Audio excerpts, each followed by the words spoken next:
Puri ng Diyos, puri ng ating Panginoon.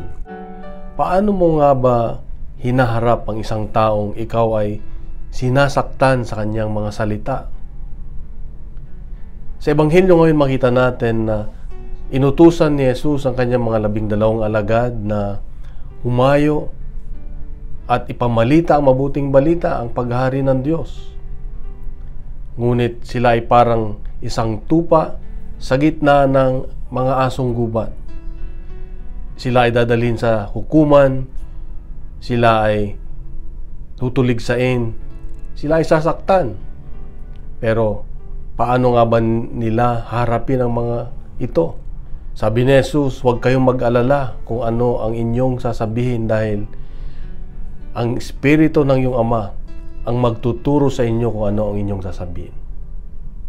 Maraming pagkakataon sa buhay natin na tayo, lalo na tayong mga nagsusumikap na sumunod sa kalooban ng Diyos, ay pagtatawanan ng iba, kukutsain. Marami din ang magagalit sa atin, maiinis. Pero paano nga ba natin sila harapin sa mga sitwasyong tayo ay nasa ganoong kalagayan na ikaw ay sinasaktan sa iyong sa kanilang mga salita, pinagtatawanan? Sabi ni Jesus ay huwag kayong mag-alala dahil ang Espiritu ng Diyos ang magtuturo sa atin kung anong sasabihin natin.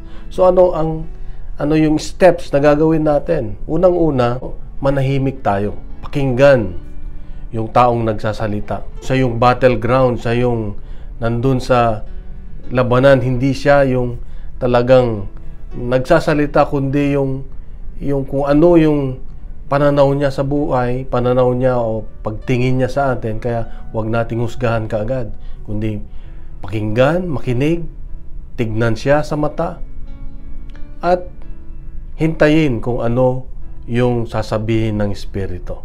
Nasagot natin.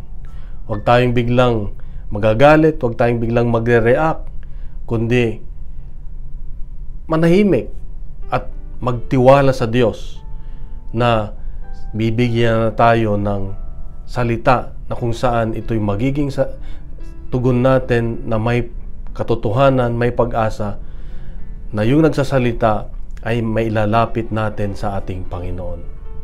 Kapatid, ito ang ating misyon, itong hamon niya sa atin na tayo ay magtiwala sa Diyos at bibigyan niya tayo ng tamang salita para tumugon sa mga sitwasyon na tayo ay nahihirapan dahil sa pagsunod natin sa kanyang kalooban. Kapatid, mahal ka ng Diyos, mahal ako ng Diyos, mahal tayo ng Diyos. Bukas muli, meron siyang magandang mensahe sa atin. Pagkalat natin itong mabuting balita, ang Diyos ang mabuting balita.